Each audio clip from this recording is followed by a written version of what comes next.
So I want to finish section 1.4 and to here introduce how to find the inverse of a matrix of a 2 by 2. We have a formula for that, and just use that formula. I think it's very straightforward. A formula to finding the inverse of a 2 by 2 matrix. Let A be some 2 by 2 matrix of the form here that A has entries A, B, C, D, such that AD minus BC is not equal to 0. Later on, we'll call that the determinant for a 2 by 2, that the determinant is not equal to 0. Informs us that if the determinant is not equal to 0, that the matrix has an inverse. The inverse exists. So if that be the case, then A inverse is said to be this factor, this multiplication of 1 over AD minus BC times this matrix where we just somewhat interchange the entries inside. A and D are interchanged, and then B and C are negated. Multiply that times this factor, we get the inverse. If it's a 2 by 2, that's all you do. So let's say, for example, we look for this inverse here.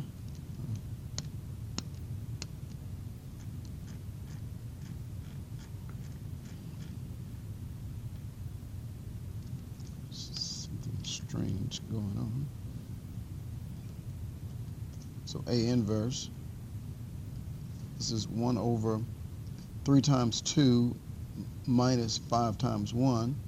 So just say 6 minus 5. Here we're going to interchange the 3 and the 2. So this is a 2, a 3, and then the 1 and the 5 are negated. Well, this entry on the outside is just 1. So the inverse is given to be 2, -1, -5, and 3. Now the question is, when you get the inverse, are you sure that it's the correct inverse? Well, just check A times A inverse. If that gives you the identity matrix, then you have the right inverse. So it's always good to check.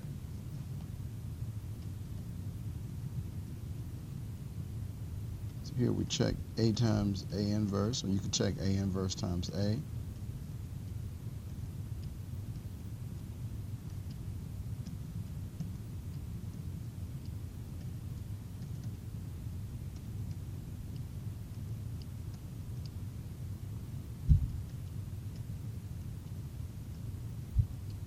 So we have, for this first position, it's the first row times the first column. We get 6 minus 5, that's 1. We check the first row, second column, -3 plus 3, 0. Second row, first column, 10 minus 10 is 0. And then second row, second column, -5 plus 6 is 1. So you know that you're off to the right start. And then this one here, B inverse is equal to, so first is 1 over 2 times 4, 8, minus 4 times -3, or plus 12, times, we interchange the 2 and the 4, negate this 4, and negate that -3. So this is 1 over 20 times 4, 3, -4, and 2. So B inverse, just multiply each term by this factor here. So 4 divided by 20, 1 over 5, 3 over 20, -1/5, and then 1 over 10.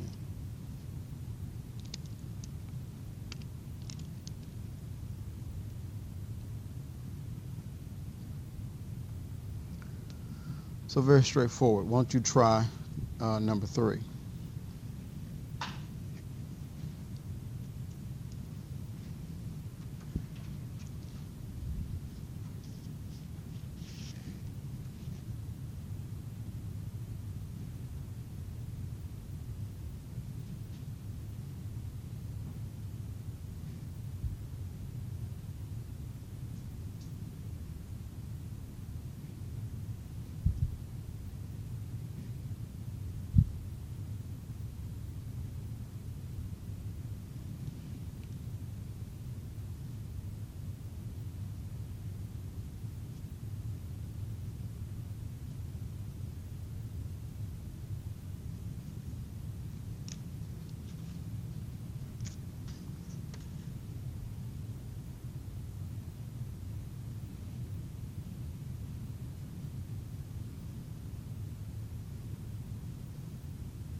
So that you get C inverse to equal negative 1/2, negative 2, 1, and 3. Okay.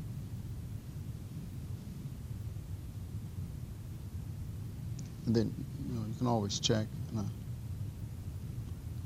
leave that with you. C inverse times C.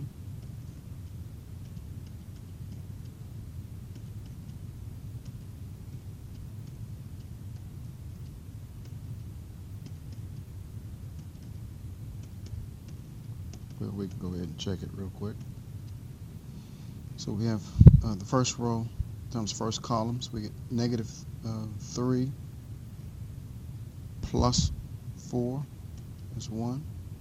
First row times the second column, so we get negative 2 plus 2, 0. Second row, first column, we get 6 minus 6, 0. Second row, second column, 4 minus 3 is 1. Okay. Now, a theorem, if you know that individually A and B are invertible matrices of the same size, then if you multiply the two matrices, is it also true that the product is invertible? And do you also get for free that the product is invertible given, this is most important, given that the individual matrices are invertible? Is it true that the product is invertible, and then for free that the inverse of A times B is B inverse times A inverse? A pretty neat statement in mathematics. That is that if you know something about the inverses of two individual matrices, and these matrices, by the way, have the same size, so when you multiply the two matrices, is it also true that the product is invertible? Let me tell you something, folks. That is classic at its best. Well, I know this stuff doesn't really fancy you. I just get tickled to death, stuff like this. I'm just all bubbly inside.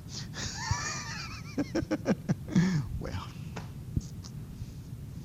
maybe steak and potatoes will make you bubbly as well. So let's prove this. Now, the argument of the proof that we use here and with most of the problems that I think that are posed in this course are called what we call direct proofs. You can prove directly. You can prove by an indirect proof. You can prove by the proof of contradiction. You can prove by induction. Those are 4 classic examples of proofs. A direct proof, indirect proof, proof by contradiction, proof by induction. 4 of the, in terms of the classification of how do we prove things, I think those are pretty standard. A direct proof, what does it say? A direct proof says take what's given, take the given information, apply that to the initial question, and to show that the conclusion is true based off the given information. That's called a direct proof. Just take what's given and work with that, basically. Take what's given and you move forward with it. So basically, you push it along. You look at just the obvious consequence. You only can make, in proving something, that the next transition is always just one thought. The thought process is never juxtaposition, is never heightened by extra. It's only one thought per statement, because you want to show the thinking process. And so what's given is that A and B are invertible. If A and B are invertible, that means that A inverse exists and B inverse exists. That's what that means. That's the given information. If, see the implication that we have an argument, and you'll see this in this course, and you might not appreciate it now, but how many of you all in your major you have to take discrete math? Discrete math, is that in anyone's curriculum? Okay, well, if it was, and you might not know now, but it may be, let me tell you, they do a lot of this in discrete math. And so I try to give introduction even in this class, so when you get there, because they deal with a lot of proofs and a lot of truth tables, P implies Q, and they take the truth tables to try to build computer programming algorithms in terms of how do you get from taking this term and this term and you add them together or you put them together to get some type of output. How do you get that? How does the computer think? The computer only thinks in terms of zeros and ones. And the zeros and ones are based on these truth tables that we get from a matrix, by the way, of zeros and ones. And then from there we can form different types of gates, AND gates, OR gates, NOR gates, and all those type of consequences. It's just straightforward mathematics. The OR gate is nothing but addition. The AND gate is multiplication. Or in mathematics, where the AND gate is the intersection, and the OR gate is the union. But it all comes from just very straightforward, direct proof. So here, if the premise, if P, if A and B are invertible matrices of the same size, then Q, the conclusion, then is it true that A times B is invertible? And for free, that the inverse of the product is B inverse times A inverse. Let's look at it.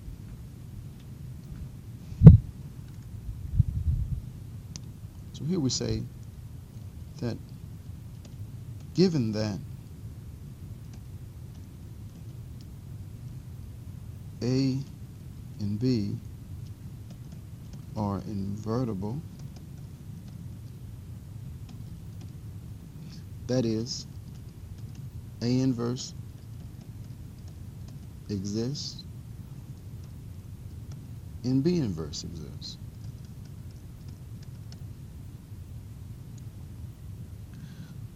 We understand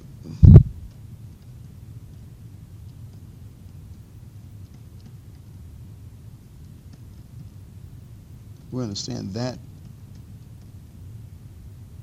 to mean that A inverse times A is equal to the identity, and B inverse times B is equal to the identity. Now, to show that something has an inverse, I must show that the matrix times some other matrix is equal to the identity. That's the argument. Basically, it begs the question of the inverse of a matrix. We say that A is invertible if A times A inverse, or A times B, is equal to the identity matrix. Thus, B would be the inverse of A, if that happens. If I have two matrices multiplied together and their product is equal to the identity matrix, then we say that the matrices are inverses of each other. So I want to show that the product is invertible. Here's what we do. So here we're going to left multiply, and you can do it by right multiplying too, and I'll do that as well. So here, left multiply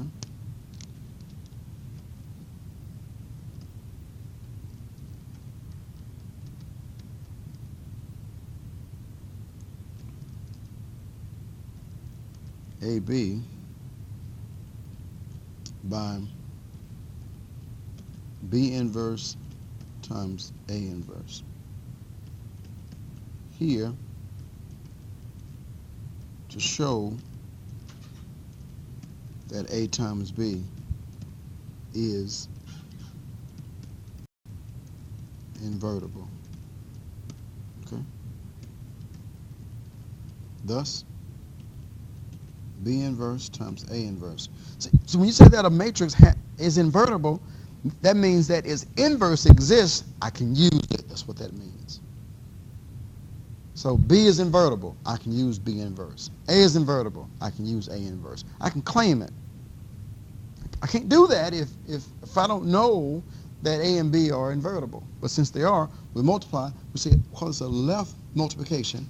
This is times A times B. So here, we call this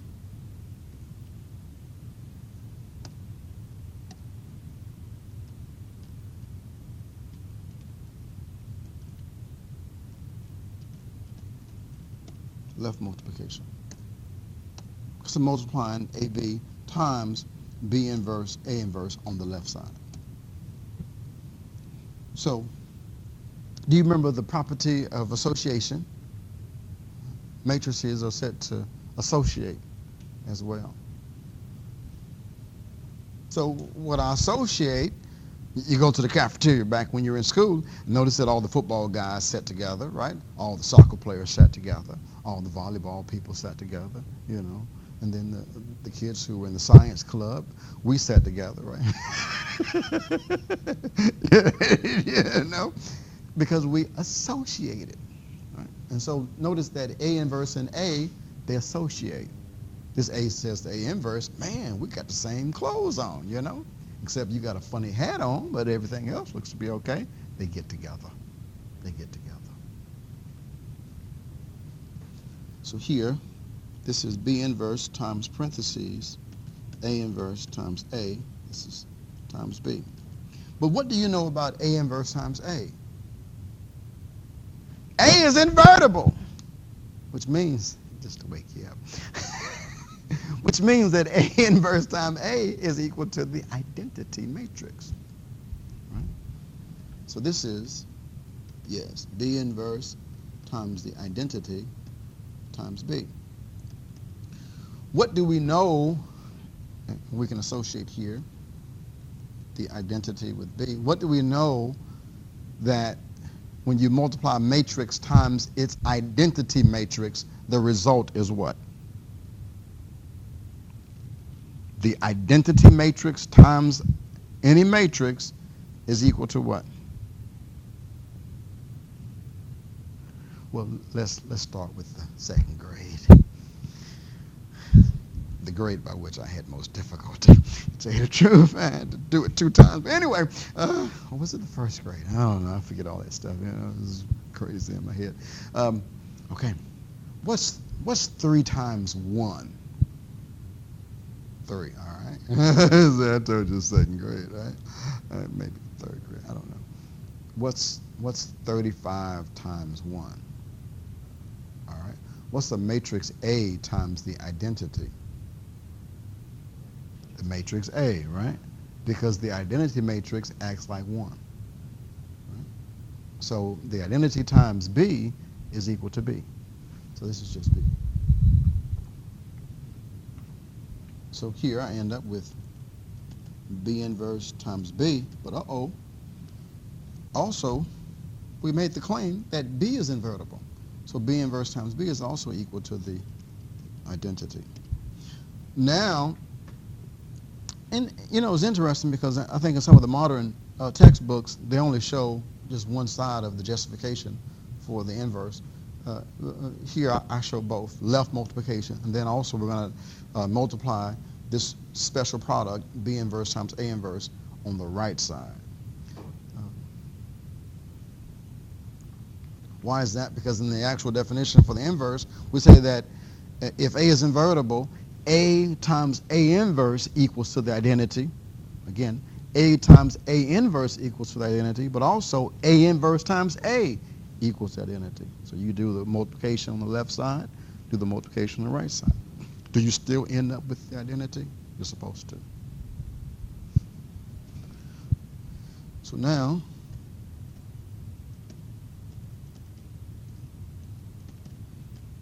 right multiply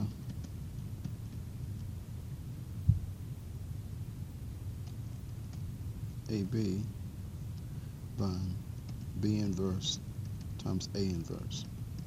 That implies then we have AB times B inverse, A inverse. Associate the terms that are alike. Notice that I cannot connect A and A inverse right now because they're separated in between by a B and a B inverse. So I can only associate what's right there, right next to me. Right? I cannot treat matrices like numbers in the sense that if I have 3 times 4 times 5 times 6, you can write that as 4 times 6 times 3 times whatever, 5. With the product, you get the same thing. But for multiplying matrices, with a string of matrices, it might not come out to be that way. But I do know that there's a property for matrices that they associate right next to each other, right? So the associativity of matrices, here this B associated with B inverse. And so this gives us A times, here B times B inverse times A inverse.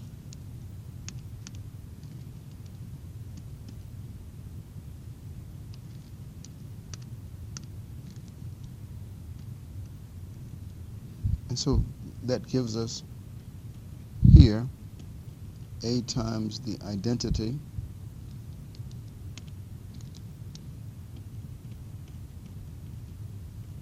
times A inverse. We can associate these two. A times the identity is A times A inverse. But A is said to be invertible, given that A and B are invertible.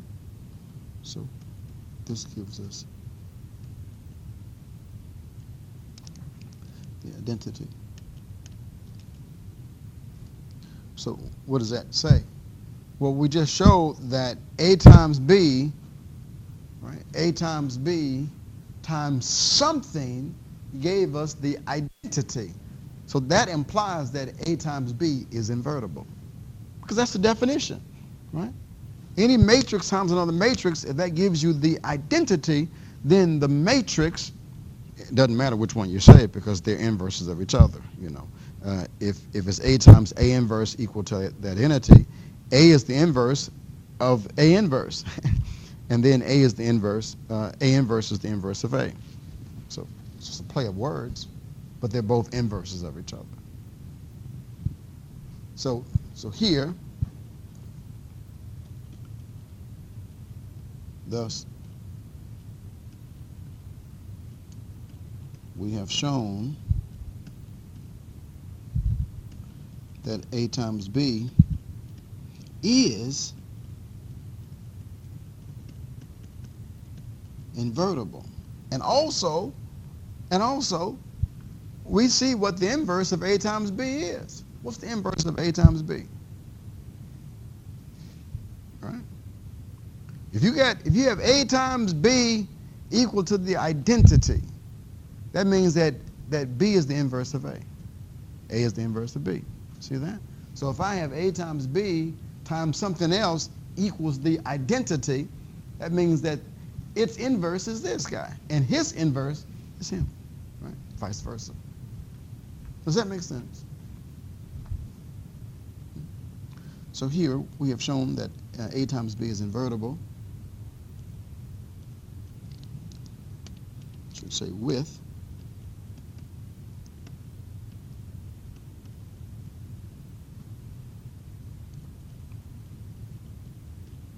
the inverse of A times B is B inverse times A inverse. That is, the inverse of A times B is B inverse times A inverse. Now we're done. Okay? Any questions there? That's fine. It's good to have you. Properties of matrices, some of the properties here, matrices. Very similar to numbers, that a number raised to the 0 power is equal to 1, but for matrices, we don't have typically a matrix of 1. I mean, you can't have that. But when you raise a matrix to the power of 0, it is defined as being the identity matrix. And then obviously a to the nth power is just the matrix A times itself n times. Right? And then also for clarification, if you have a to the negative n, you can look at that in a couple of ways. You can look at that as being A inverse raised to the nth power, or you can even flip it and say that this is a to the n, and it's the inverse of that. And this is part B, and we'll prove that in just a minute. That is, see this a to the negative n, this guy right here? And so what they're saying in the property that is said to be obvious, that a to the negative 1 to the nth is equal to this.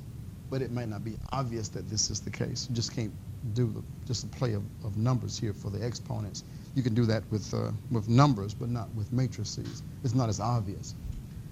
So understand the difference between a property in mathematics and a theorem. A property is said to be something that's obvious. It's a natural consequence, something that just flows from nature. A theorem is not so readily seen. A theorem has to be proven to make sure that it's true. It might not be true. You have to prove it just to make sure. And in mathematics, and this is one of the introductory courses in mathematics, that most of our consequences that we talk about in this course has to be proven to show that it's valid. We don't take anything for granted. So, so here, the theorem, if A is an invertible matrix, and if n is some non-negative integer, then A inverse is invertible. And it's just a play of words, because given that A is invertible, obviously A inverse is also invertible. Well, what does that mean?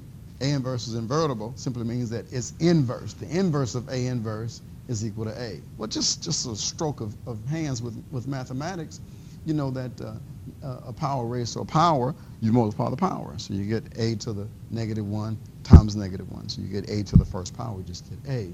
Well, but in matrices, I can't do that. I can do it with numbers, but I can't do that with matrices. We have to actually show it. It's a theorem. And then here, A to the n is invertible.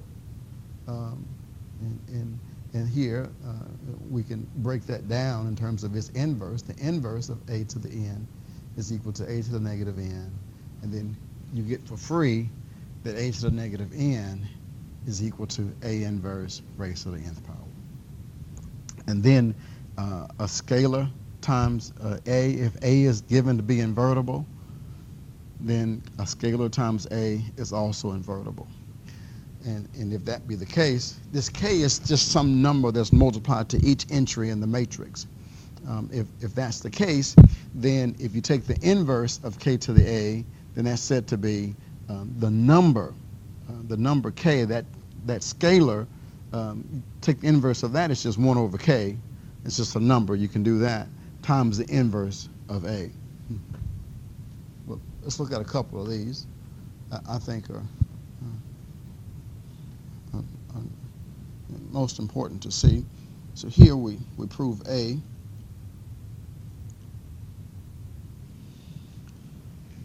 The assumption is that A is invertible.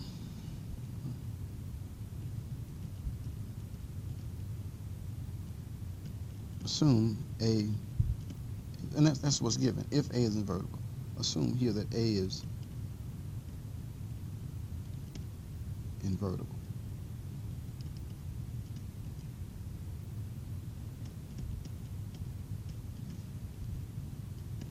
To show that A inverse is invertible,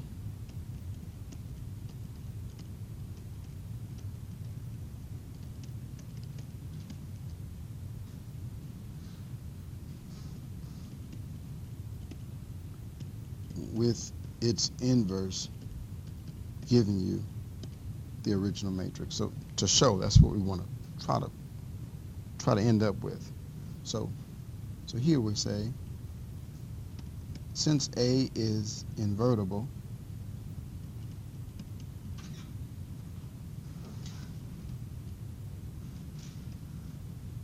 then by definition,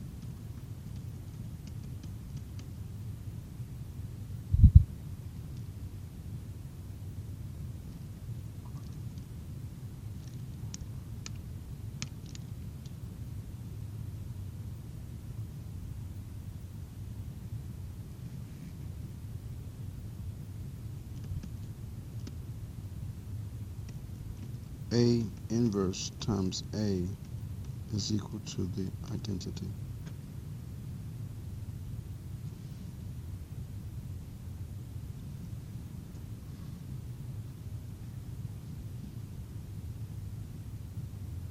Is there another N in the word definition?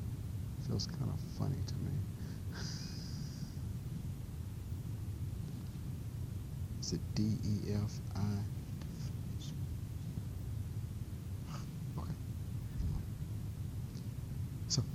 So since A is invertible, then by definition, A inverse times A is equal to I. I hadn't proved anything, just by definition.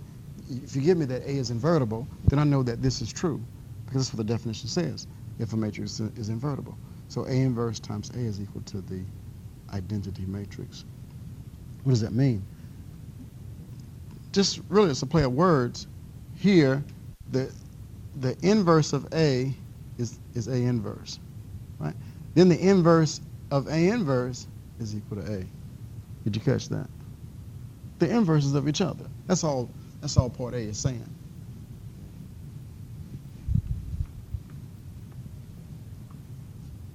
Part A is saying is that if A is invertible, then its inverse is the inverse of A. So here, thus,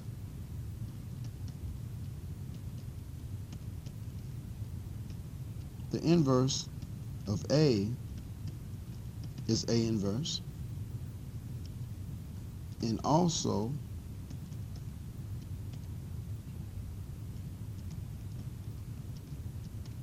the inverse of A inverse is A. That's all they're saying. If we have two matrices multiplied to each other and I end up with the identity matrix, that means that each matrix is the inverse of the other. So if it's A times B equal to I, the identity matrix, that means that A is the inverse of B. It also means that B is the inverse of A. So they're just saying the other consequence that you typically don't even think about, but that's what they're saying.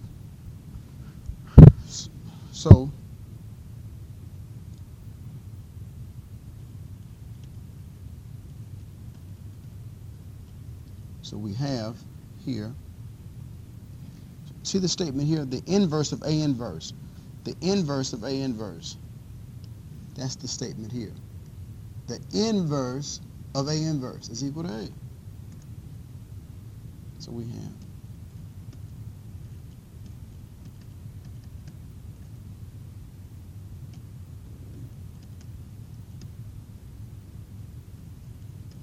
with A inverse being invertible. I mean, in a nutshell, you hadn't really done anything. I mean, it's what's obvious. That if A is invertible, that means that it has an inverse. What's its inverse? A inverse, which means that A inverse is also invertible. What's its inverse? It's A. That's all they're saying, right? Part B. So it says, assume that A is invertible to show that A to the n is invertible, and we get all these guys right here.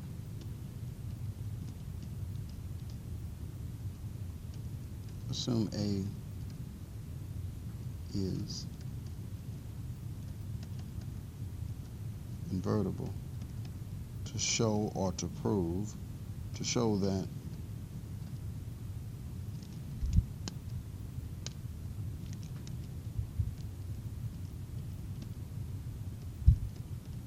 A to the n is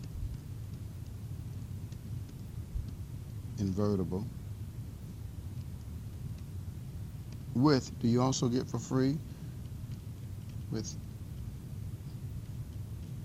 the inverse of a to the n is equal to the inverse of a to the nth power, and is that the same thing as a to the negative n? We want to prove all of that.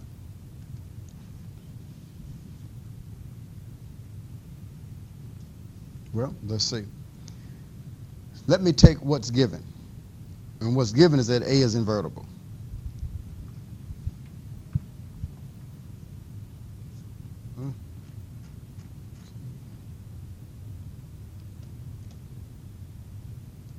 The proof, since a is invertible,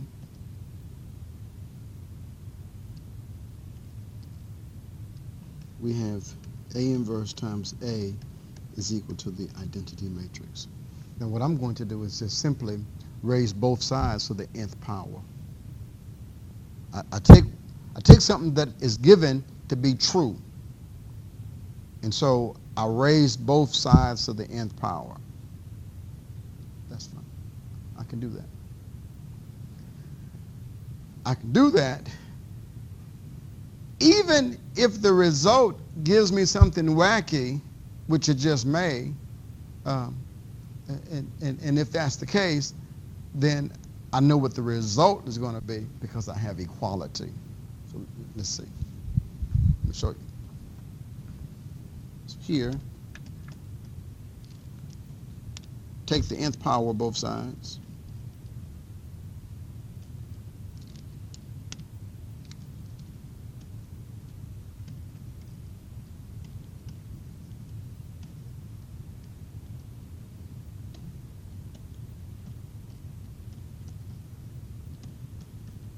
This implies that we have A inverse times A raised to the nth power is equal to the nth power of the identity matrix. Now you understand, even though it's not the case, but you understand that the identity matrix acts like 1 for the multiplication of numbers.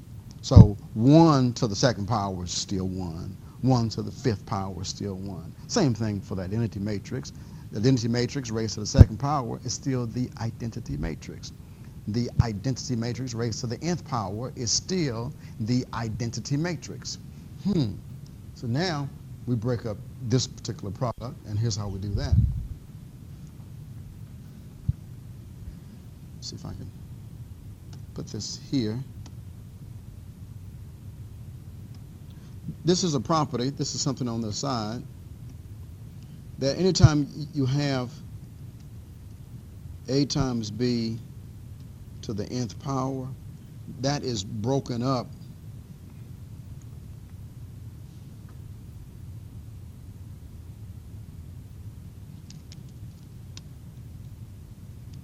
I'm not going to tell you that now. I'll wait till later. We'll just keep it here. All right. So let's look at this. This statement here, I'm raising each term to the nth power. So this is the inverse of A raised to the nth power times A to the n is equal to the identity raised to the nth power is equal to the identity matrix. Do you see what we have? I have a matrix times another matrix is equal to the identity, which implies that the inverse of A to the n is equal to this, by definition, right? If it's A times B is equal to the identity, that means that B is the inverse of A, and vice versa, A is the inverse of B, right? So if I have a matrix times another matrix equal to I, that means that this guy's inverse is that. Well, his inverse is also that. So here, this implies that the inverse of A to the n is equal to the inverse of A raised to the nth power, right? So we've shown here the hardest part, and then by the property, you pick up the next one. See, the property up above tells you that, where did it go? that a to the negative n is the same thing as a to the inverse raised to the n. I do have in my statement down below, I have a inverse to the nth power. A inverse to the nth power. That this is the same thing.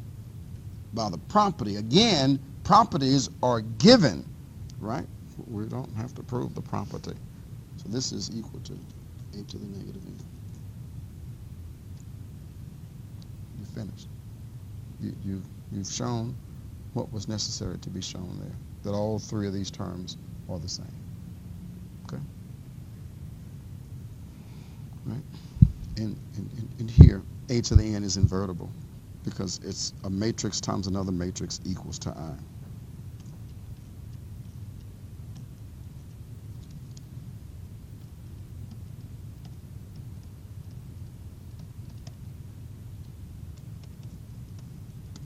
Okay? Any questions there? Part C, I leave that for you. Properties of matrix transpose.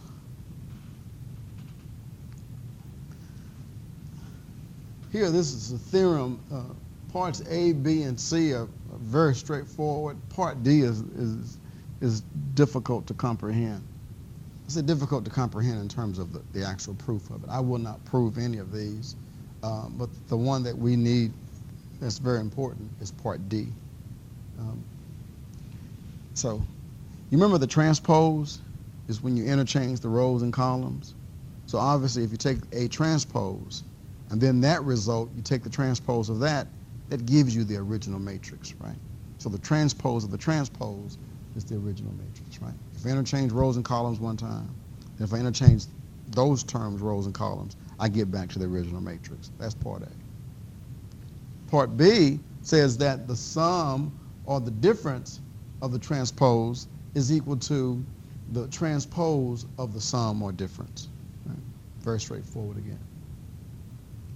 If it's a scalar times a matrix, and that product you take the transpose. Here, since this number is multiplied to each term in the matrix, by factoring it out, it does not offset the transpose, and that's what that means.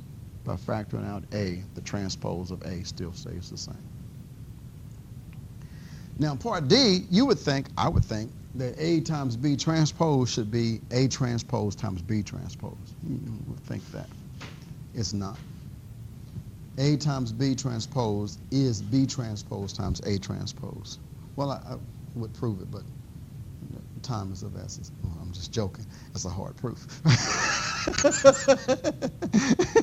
So we don't prove that one, guys. We take their word for that. When I was in school, we had to prove that. Crazy guy, I tell you. I almost flunked this class. But anyway, based on that proof. No, I'm just joking.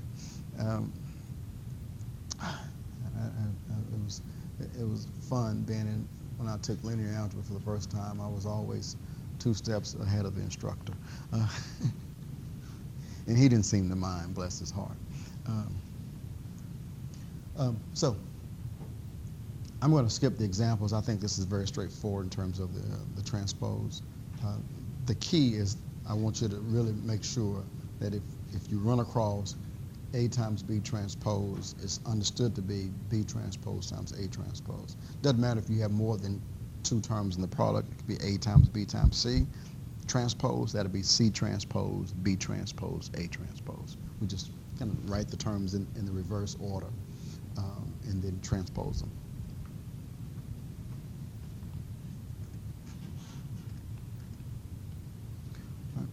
If A is invertible, if A is an invertible matrix, then is A transpose also invertible? And if that's the case, can you show that the inverse of A transpose, the inverse of A transpose, is that the same thing as the transpose of the inverse? Again, very straightforward proof.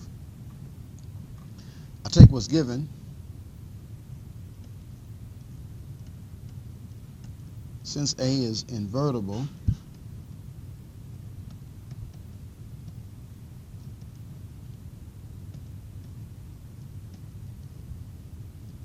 we have A inverse times A is equal to the identity matrix. And you can take the transpose of any matrix you want. The transpose applied to a matrix, or the transpose applied to a product, is applied based on the action of choice. We have that right to impose such an operation as a transpose. So what I'm going to do is just take the transpose of this statement. So here, taking the transpose of A inverse A equal to I, this implies that we have A inverse times A transpose is equal to the identity matrix transpose. You transpose the identity matrix, you still end up with the identity matrix. Part D up here, you have to use on the left side. So here, this implies that A transpose times the inverse of A transpose is equal to the identity transpose is equal to I.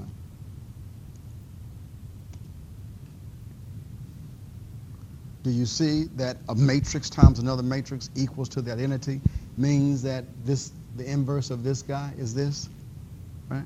Vice versa, the inverse of this is equal to that. So here, this implies that A transpose is invertible with this inverse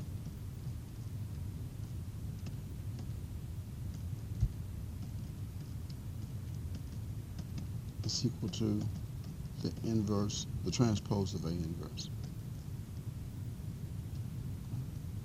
Again, direct proof.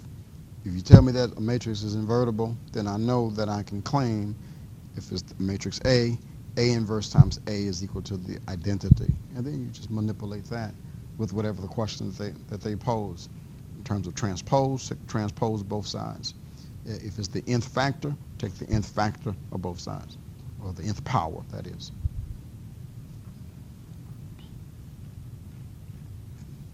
Now, show that if a square matrix A satisfies this equation, then A inverse is equal to 3I minus A. What do you think we ought to do to show that the inverse is 3I minus A?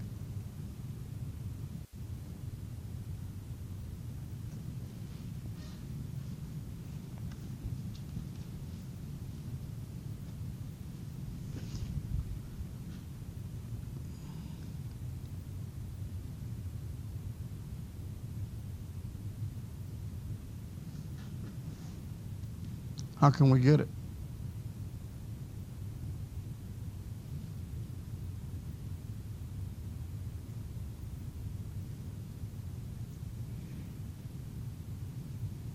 Just talk. What do you think should be our approach?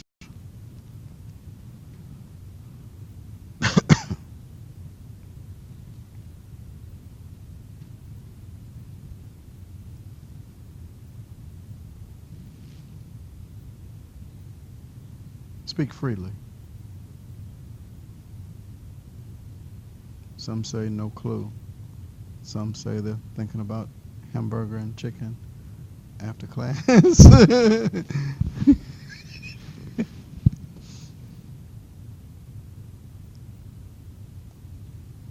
All right.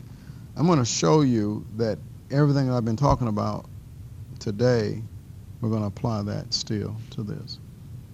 That is, that if I know that a matrix times another matrix is equal to the identity, then I get the inverse from that product. Haven't we not been talking about that today? Like A times B is equal to the identity. That means that B is the inverse of A is the inverse of B. Right? So keep that in mind. That's all I have in my head. So if that be the case, then consider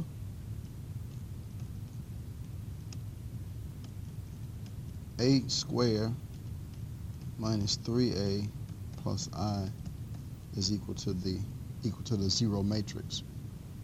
This implies that I is equal to 3A minus A squared. Are you with me? Huh?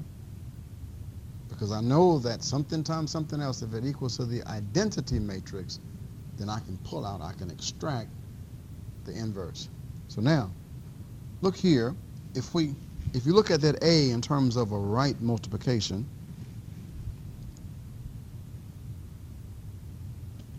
so that is, I is equal to 3 times the identity times A minus A times A. I'm just priming this to take out an A by right factoring or right multiplication. So here I have I is equal to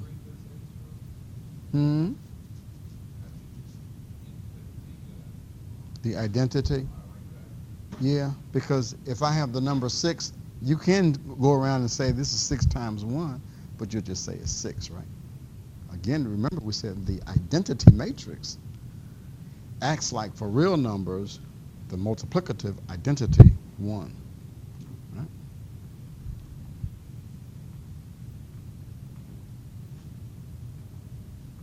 You don't see it. I'll show you in just a minute. Right? So here I'm going to factor out an A, right multiplication. This is 3I minus A times A. So do you see here that the inverse of A is 3I minus A? I have something times something else equals the identity matrix. Right? I get it.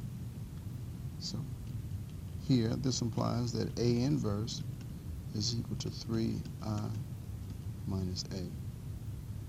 Now the question from my friend there was, this was 3 times A. Why did I write 3I times A? Right? Well, if they're the same, then we can write that. So let's just put an example here. Let's say we have 3 times, let's say some matrix, we'll call it 1, 2, 3, and 4. Let's just treat this as A.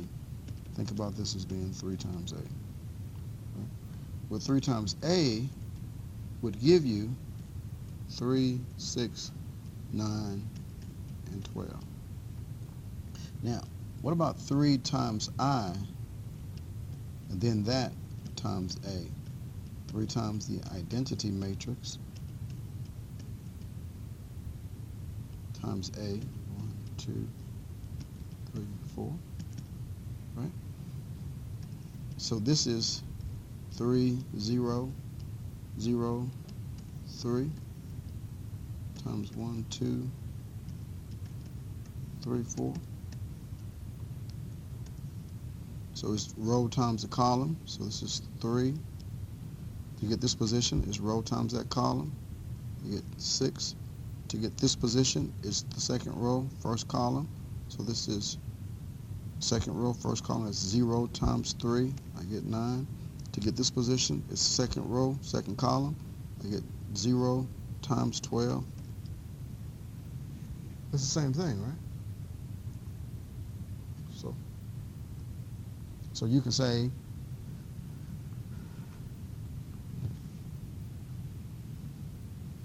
back up. Well, I have it here. Well, you can say this is 3 times I times A, or you can just say that this is 3A. It's the same thing.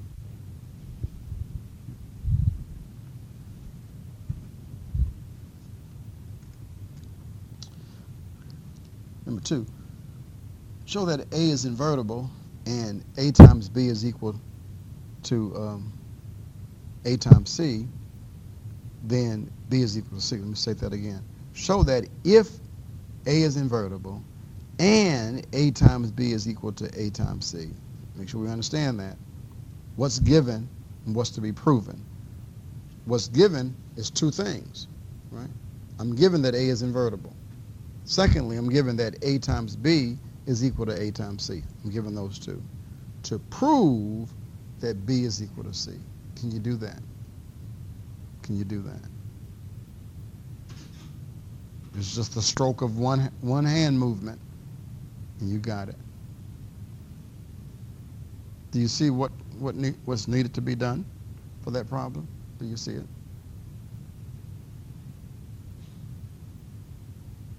You know, it's called, I ask a question and then you say something.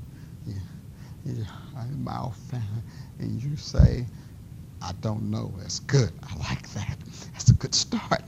Or just be like my son, just look at me, and I'm not going to tell you what happens after that when he just looks at me, and I tell him what I'm asking him something. He's just looking at me, you know. Just don't look at me. You better say something. Okay, talk to me. Yes, sir. I saw your finger moving.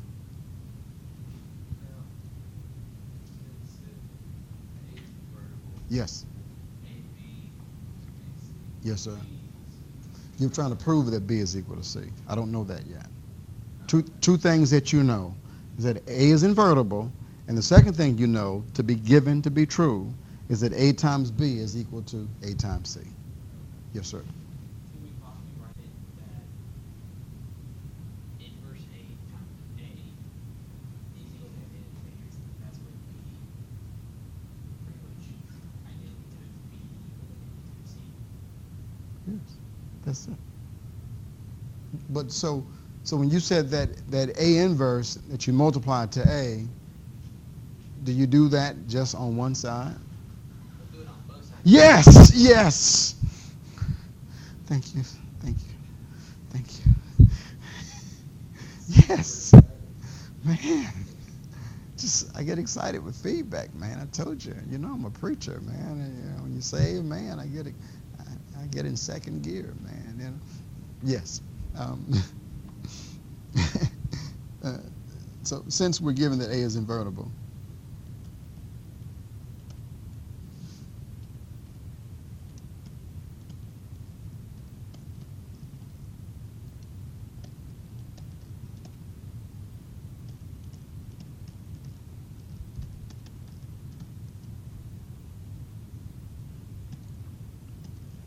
that is, A inverse exists.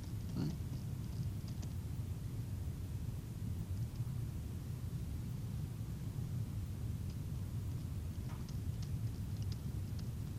Multiply, and here this is left multiplication.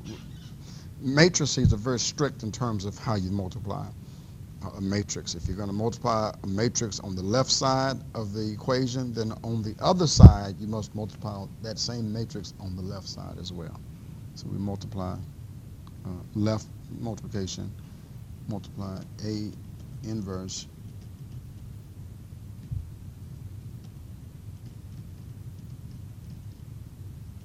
to both sides of AB equal to AC. Thus, A inverse times AB is equal to A inverse times AC. Associate A inverse times A times B is equal to here A inverse times A times C. Well, A inverse times A is the identity times B. This is the identity times C, so that the identity times B is equal to B, and the identity times C is equal to C. Right.